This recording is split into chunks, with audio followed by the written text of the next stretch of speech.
Le démocrate Ralph Northam a battu le républicain Ed Gillespie pour le poste de gouverneur de Virginie, le 7 novembre 2017. Cliff Owenapsip. Les démocrates ont remporté une demi-douzaine de scrutins, mardi.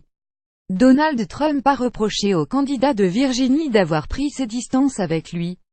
Avec cet élan, les démocrates pourraient reprendre le contrôle de la Chambre l'an prochain. La stratégie démocrate semble simple: faire de chaque scrutin un référendum pour ou contre Donald Trump. Et un an après le coup de tonnerre à la Maison-Blanche, ça a payé, mardi soir, avec une demi-douzaine de victoires majeures. Avec un président historiquement impopulaire, les républicains pourraient perdre gros au Congrès lors des élections de la mi-mandat, l'an prochain. Les démocrates ont remporté les sièges de gouverneur de Virginie et du New Jersey, ainsi que plusieurs élections locales en Caroline du Nord, dans le New Hampshire, dans l'État de Washington ou encore à Boston et New York, où les maires libéraux ont été réélus, à la plus grande joie d'Hillary Clinton et du nouveau patron du parti, Tom Perez. So many group on a piece of last night's victory, from @tdemocrat ou @emilyslist ou @tdlcc. It's remarkable to watch our Democratic family group with decade of victory and those born in the aftermath of the last election, team up to make nights like last night possible. Hillary Clinton @Hillary Clinton November 8, 2017. The historic wins we're seeing tonight wouldn't have been possible without all of us working together.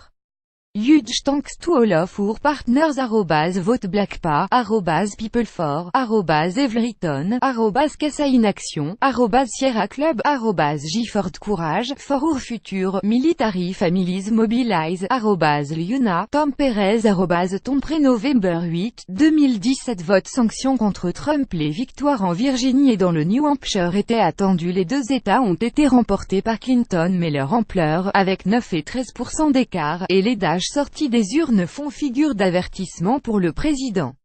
50% des électeurs ont indiqué que le président avait été un facteur déterminant dans leur choix. 2 fois plus de personnes ont voté pour le sanctionner que pour le soutenir. Sur Twitter, le président américain s'est immédiatement défendu, critiquant le candidat républicain battu en Virginie, qui a fait une campagne sur des thèmes populistes mais sans jamais s'afficher aux côtés de Donald Trump.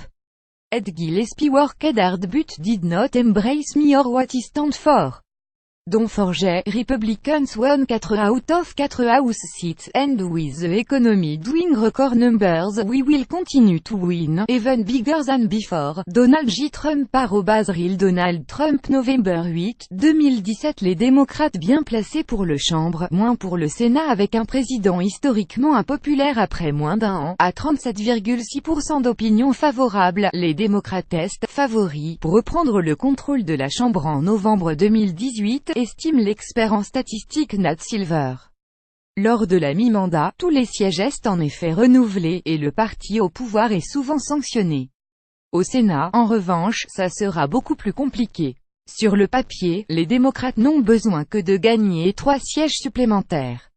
Mais sur les 33 scrutins, un tiers du Sénat est renouvelé tous les 2 ans, 25 des démocrates sortants, et près de la moitié des États conservateurs emportés par Trump. Du coup, sur le papier, le parti d'Hillary Clinton a beaucoup plus à perdre qu'à gagner. Obtenir la majorité à la Chambre représenterait toutefois une victoire majeure pour les démocrates. Dans une cohabitation partielle, ils pourraient bloquer les projets de loi républicains. Et surtout, c'est la Chambre qui peut voter, à la majorité simple, pour lancer une procédure d'impeachment. En revanche, il faut un vote à la majorité des 2 tiers au Sénat pour destituer un président.